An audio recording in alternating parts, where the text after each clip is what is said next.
నంద్యాల జిల్లా పగిడ్యాల మండలం ముచ్చుమర్రిలో 5వ తరగతి చదువుతున్న వాసంతిని అదే గ్రామానికి చెందిన ముగ్గురు మైనర్ విద్యార్థులు అత్యాచారానికి పాల్పడ్డారు. అనంతరం హత్య చేసి మాల్యాల ఎత్తిపోతల కాలువలో మృతదేహాన్ని విసిరేశారు. ఈ సంఘటనతో ఉర్వకల్లు మండలంలో ఆర్వీఎఫ్ ప్రగతిశీల విద్యార్థి సంఘాల ఆధ్వర్యంలో ఆందోళన చేపట్టారు. కొవ్వొత్తులతో విద్యార్థులను నేతలు నిరసన తెలిపి ఆ ముగ్గురు నిందితులను ఎన్కౌంటర్ చేయాలని డిమాండ్ చేశారు. ఈ కార్యక్రమంలో ఐహెచ్ఆర్సీ రాష్ట్ర అధ్యక్షులు అనిషా పాషా, ఆర్వీఎఫ్ రాష్ట్ర ప్రధాన కార్యదర్శి రవీంద్రనాథ్ ఉన్నారు.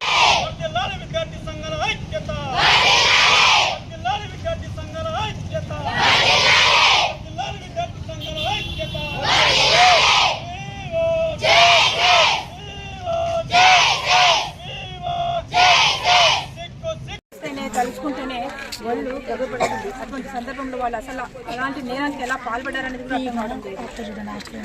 ప్రభుత్వాలు మారుతున్నాయి, చట్టాలు మారుతున్నాయి, కానీ ఆడవాళ్ళ మీద అఘాతాలు మాత్రం ఆగడం లేదు.